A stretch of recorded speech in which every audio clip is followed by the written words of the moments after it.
Now, to the casual observer, it might just look like supporters out here on the State House steps trying to get the attention of those inside. And some might say they're wasting their time. But one of the groups out here today, Able, South Carolina, has already passed one bill this year, and they have another that's on the way. After what he called a disappointing first attempt at a green jacket this past weekend at the Masters, Wesley Bryan now returns here to Harbortown Golf Links on Hilton Head Island, where he won the RBC Heritage last year. And being from South Carolina, he not only sees this as defending his plaid jacket, he's also defending home turf. Thanks. If you're unfamiliar with these apps, they host live trivia games every day on your phone for free and give away money every game. If you have heard of these games, you've probably heard about HQ. But a company down in Charleston is getting in on the game, trying to compete with that top dog in the trivia game.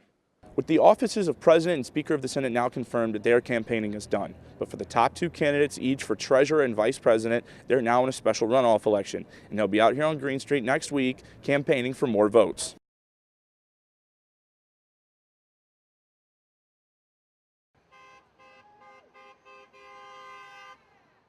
If you drive along Gervais Street in downtown Columbia on any given day, there's a good chance you'll pass rallies outside the South Carolina State House, whether it be for gun laws, childhood literacy, or women's rights, or anything else under the sun. These rallies seem to happen regularly, but so much goes into planning them. Probably, if you start right now, you could be ready for an event in 2020. COP is in the final stages of planning Able, South Carolina's Advocacy Day for Access and Independence, a day for handicapped South Carolinians and their advocates to meet with lawmakers and champion legislation for their benefit. While their rally is one that generally legislators can get behind, not every rally will have full support from the State House.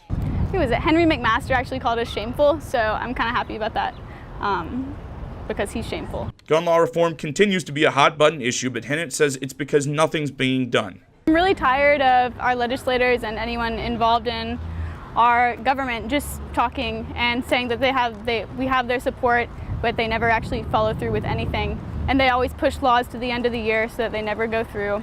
Now, to the casual observer, it might just look like supporters out here on the State House steps trying to get the attention of those inside. And some might say they're wasting their time. But one of the groups out here today, Able, South Carolina, has already passed one bill this year, and they have another that's on the way. So it'll be in full committee tomorrow. We're hoping that it'll move pretty quickly from there and go to the floor for second read, third read, and a vote. For groups that rally at the State House, there's more to their efforts than just those events. We're going to be creating different clubs in schools, like student action clubs, to show that youth can be involved in government without it being such a crazy idea. The convenience of us having a subcommittee meeting with our legislation this morning and this advocacy day is ideal because now the legislators can tie this group to the specific legislative issue that they stand for and they're pushing for. Andy Shane, who has been covering South Carolina politics for 6 years, says sometimes these rallies aren't even focused on the legislators. For the most part, I think a lot of it is for coverage. I think what you're doing with an issue is that you're guaranteeing yourself some time on television, some time in newspapers, that kind of thing. You're getting some attention. Does that necessarily change minds? I'm not really sure that's the case. As the legislative session draws to a close, you may see fewer rallies, but battling for causes is a year-round effort.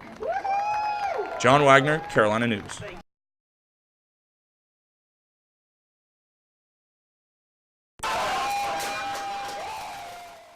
Some of the most dedicated English soccer fans are up and at it for one of their biggest games of the year, the North London Derby.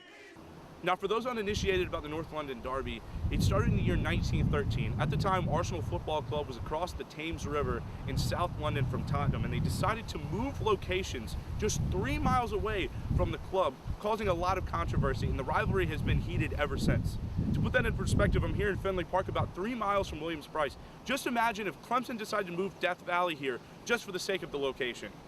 This rivalry hasn't always been the easiest to keep up with for Tottenham and Arsenal fans. We didn't get EPL on cable even or anything like that. So you look it up online, you see how they're doing. Now these fans have full-blown supporters clubs to cheer on their teams, meeting up in bars around Columbia. Tottenham Hotspur fans at the British Bulldog in Harbison, and Arsenal fans at the Cock and Bull on Rosewood Avenue.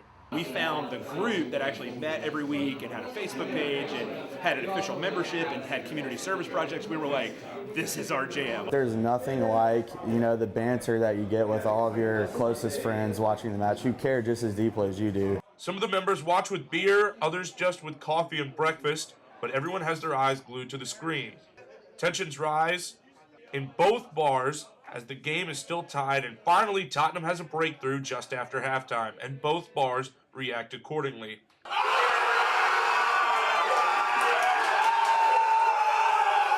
One second. God. All right. Tottenham finished out the game with a 1-0 victory and bragging rights for the next year. The South Carolina Spurs will be back next weekend supporting their team. Come on, you Spurs! For Carolina News, I'm John Wagner.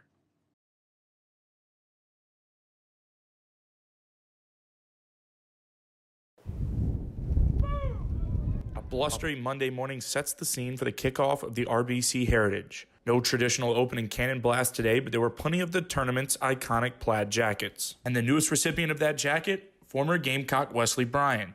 But last week, Bryan tried for a different jacket for the first time, the green jacket of the Masters, and he says they're two very different tournaments. Really not that many similarities other than there's a tee box, a fairway, a green, and a hole. As he always does, he has his dad by his side, which means a lot to the both of them. He's the one that taught me the game. He was the one that dragged me to all the tournaments growing up as a kid. So to be able to kind of enjoy this journey and experience together has been really special. It's truly a privilege and an honor. I'm having a lot of fun. And everything's going by too fast, but I'm incredibly humbled. After what he called a disappointing first attempt at a green jacket this past weekend at the Masters, Wesley Bryan now returns here to Harbortown Golf Links on Hilton Head Island, where he won the RBC Heritage last year. And being from South Carolina, he not only sees this as defending his plaid jacket, he's also defending home turf. Obviously have some good memories around this place that I'll be able to draw on as well. So I'm looking forward to another fun week and, yeah, defending this jacket. Some may say green looks better than plaid, but Wesley appreciates the pattern for what it means to the sport. It looks better than a green jacket in my opinion, but there's no doubt at some point I definitely want a green jacket in the closet as well. From Hilton Head, John Wagner, Carolina News.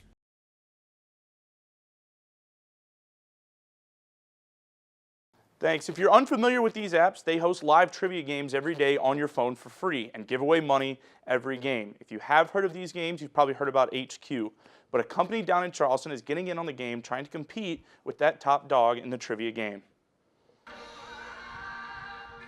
As families file into the MUSC Health Stadium on Daniels Island in Charleston for a movie night, they have no idea they're just steps away from a sleeping giant. This nondescript building just steps from the home of the Charleston Battery Soccer Club, oddly enough, is the home of the Q.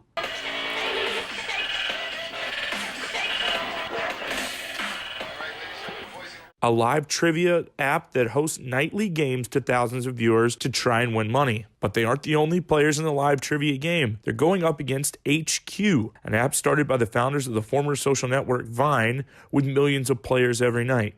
But they're the only one that's based out of South Carolina. Plane tickets are cheaper than rent and people in other major cities, so we have an advantage. Will Jameson's company provides streaming services to businesses who need them, and the hunt to find clients led him into the trivia market. When we saw HQ was struggling with their video, first thought was, hey, that'd be a great enterprise customer of ours. Didn't get a response, and figured that we could compete in the space. We felt like we'd be missing out on an opportunity if we didn't go heads down and try and compete. Without much advertising since their launch in December, the app is still under the radar in comparison to HQ. To grow and compete, the Q will need more funding, which can be hard to come by as an unestablished brand. Most of them are going to see 10 ideas over a year period of time, and they're going to fund 3. You know, if you are going to after venture money, you really, really have to have your stuff together. You have to know what you're doing. This team isn't just focused on their American competition. They just launched IQ Live, the Indian counterpart to the Q, sending Will across the globe. 4 different time zones halfway around the world in places I've never been. So, I mean, it's taxing on the body, but it's also part of running a business. Back in the Low Country, the Q team is preparing their Friday afternoon game. Quizmaster Liz Harper has been in charge of writing the questions since her first day on the job, and it's up to her to make the game challenging but not impossible. I'm not here to just ruin people's lives or anything haha, gotcha, but you also want to make it fun for people, and you want to have a few people win. And the man in charge of reading those questions most days is Joseph Monahan, or J-Mo as he's known around the office. And he's a stark difference to the suit-wearing Scott Rogowski, host of HQ. Even though the game is still in its early stages, he's already gotten recognized. I was walking by a bar that I wasn't even going into, but the bouncer asked me if I was that trivia guy. So that was the first time. JMO may not always be the host of the Q, but one thing about the app will remain constant. We'll definitely stay in Charleston, South Carolina. We're growing quickly. We may outgrow this office, but we'll be in Charleston. From the Holy City, John Wagner, Carolina News. If you want to play the Q, it's free to download in the App Store and Google Play. Games are daily at 5:30 and 8:30. I've been playing for a while now and haven't won yet, but I can assure you at home, you probably got a better chance to win than me, so give it a shot. Live in the newsroom, John Wagner.